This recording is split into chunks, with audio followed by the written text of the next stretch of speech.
Hello hi नमस्ते म तुलसी। आज चाहिँ म यहाँ केराको बुट्टाको चाहिँ तरकारी बनाउन गइरहेको छु। केरा र आलुको देख्न सक्नुहुन्छ।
अहिले चाहिँ मैले यहाँ केराको बुट्टा र यहाँ आलु अनि यो गोलभेडा मैले काटेर रेडी पारिसकेँ। मेरो यहाँ तेल पनि तातिसक्यो। पहिला सुरु म आलु फ्राई गर्छु। तेल चाहिँ धेरै भएछ, आज तेल कम हाल्नु पर्ने। मैले चाहिँ फर्स्ट टाइम मैले केराको बुट्टाको तरकारी बनाउँदैछु।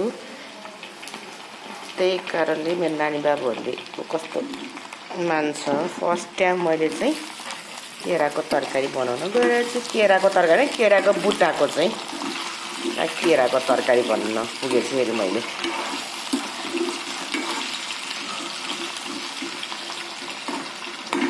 यहाँ मैले लसुन पनि पिसेर रेडी पारेको छु।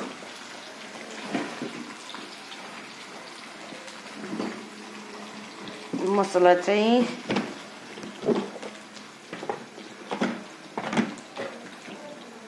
मैले यहाँ मिक्सरमा पिसेर पहिला नै राख्छु, किनभने जिरा खुर्सानी बेसार चाहिँ मैले मिक्सरमा पिस्छु घरमै।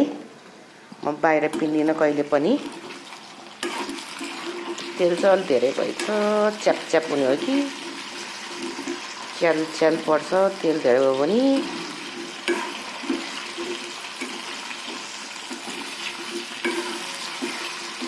फेरि हजुरले चाहिँ यो सोध्नु होला, यसले मलाई ढाँटेछ केराको बुट्टाको तरकारी नै होइन। आज चाहिँ मैले केराको बुट्टाको चाहिँ खास गरेर नि चटपटे खाना भनेर ल्याएको।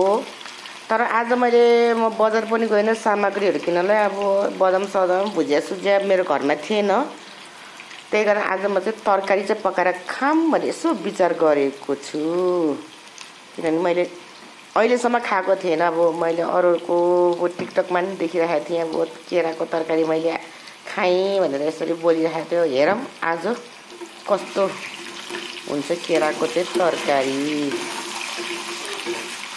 हजुरले सोध्नु होला यसले ढाँटेको होइन यो केराको भनेर। मैले तपाईँहरूलाई अघि नै देखाइसकेको थिएँ। यहाँ नपत्ता हेर्नुहोस्, यहाँ चाहिँ केराको यहाँ मैले छोडाएर राखेको छु। यो यहाँ भोलि खानुपर्छ भनेर यो चना चटपटी बनाएर अलिकति चाहिँ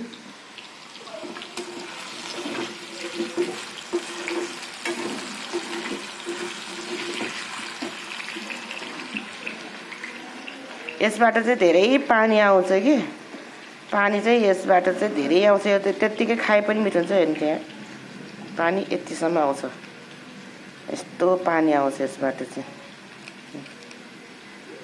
देख्न सक्नुहुन्छ। अनि म यहाँ यसलाई मिसाउन गइरहेको छु। आज चाहिँ म अब खाएको पनि भिडियोहरू हजुरहरूसँग राख्न गइरहेको छु। अब तपाईँहरूले भन्नुहुन्छ ल यसले ढाँटेको यस्तो गरेर ल देख्न सक्नुहुन्छ। यस्तो हुन्छ केराको बुट्टा चाहिँ।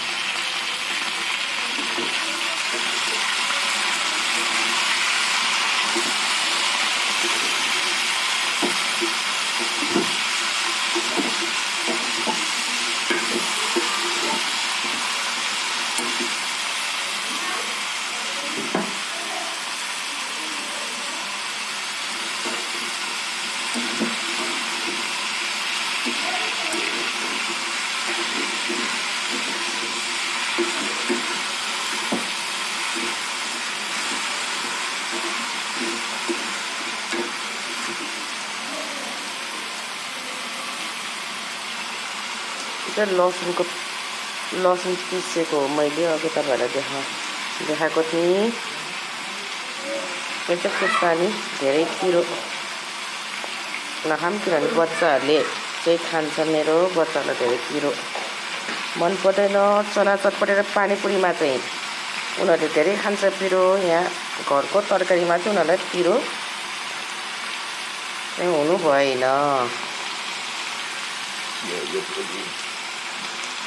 आज यो केराको तरकारी बनाउँदैछु मामुले।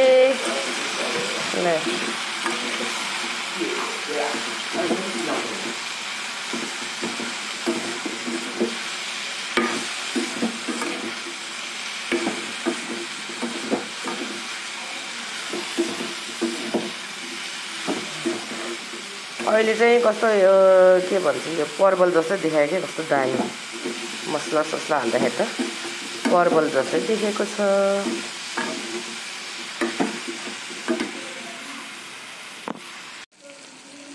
अहिले चाहिँ म यहाँ गोलभेडा राख्न गइरहेको छु। गोलभेडा यहाँ काटेर यस्तो बनाएर अलिक धेरै नै गोलभेडा हाल्नुपर्यो किनभने टर्रो टर्रो हुन्छ यो केराको बुट्टा चाहिँ।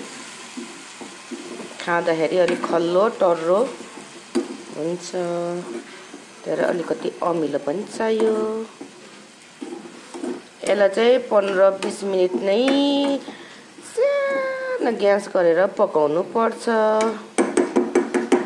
देख्नुहुन्छ कस्तो दामी भए चाहिँ।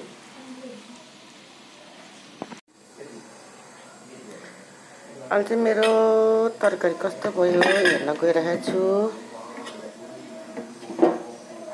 तयार भयो कि भएन कस्तो दामी भएको छ। यस्तो गरेर छाम्दाखेरि नि पाकिसकेछ। यो केराको बुट्टा र आलुको तरकारी देख्न सक्नुहुन्छ कस्तो राम्रो भएको छ। हामी चाहिँ खानको लागि रेडी छौँ। हजुरहरूलाई केराको बुट्टाको तरकारी कस्तो लाग्यो? मैले चाहिँ यस्तो तरिकाले पकाएको छु। देख्न सक्नुहुन्छ यो चाहिँ परवल जस्तै छ माथिको भाग केराको बुट्टाको। यस्तो राम्रो तरिकाले पकाएको छु। मैले चाहिँ आज फर्स्ट टाइम मैले केराको बुट्टाको तरकारी पकाएको छु। देख्न सक्नुहुन्छ यहाँ। अझ मेरो नानी बाबु र मेरो बुढाले कुन रिएक्सन दिन्छ हजुरहरूले देख्न सक्नुहुन्छ। मेरो चाहिँ अहिले के भन्छ छोरा छोरी र बुढाले यहाँ खाना खाँदैछ। त्यसै मैले चाहिँ यो के भन्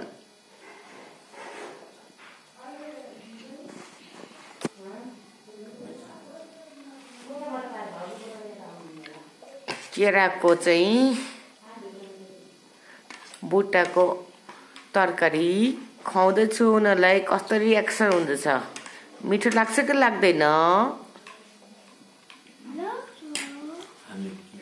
मेरो नानीलाई उहाँ दही भात खाँदैछ। मैले केराको र आलुको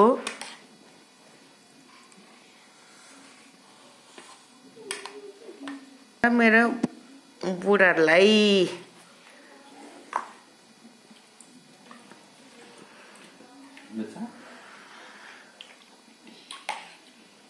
मेरो बुढा कालो होइन त्यो केराको तरकारी कस्तो छ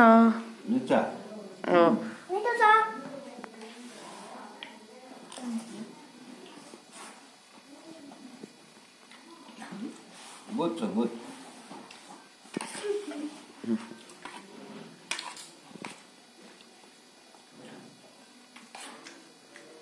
Chicken में good.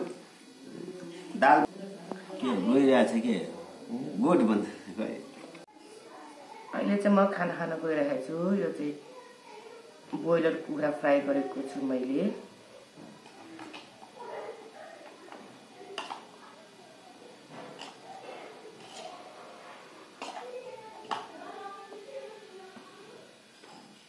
यो चाहिँ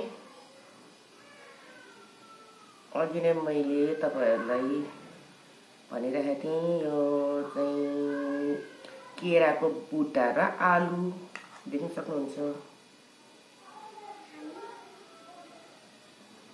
मैले अघि नै भनेको थिएँ तपाईहरुलाई मैले खाएर पनि देखाउँछु भनेको थिएँ रातो दाल मैले झानेर दाल बनाएको छु रातो दाल म चाहिँ यसरी एकै ठाउँमा हालेर खान्छु मलाई त्यस्तो मिठो लाग्छ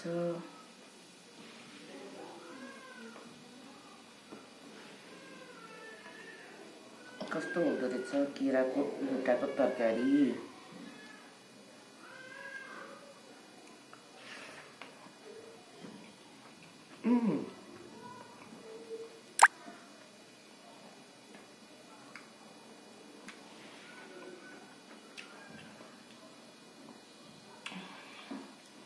अलिअलि परवल खाएको जस्तो हुँदो रहेछ यो चाहिँ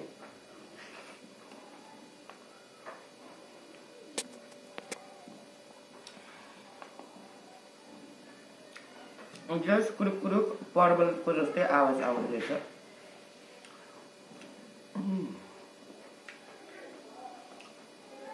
मिठो छ फर्स्ट टाइम मैले केराको बुटाको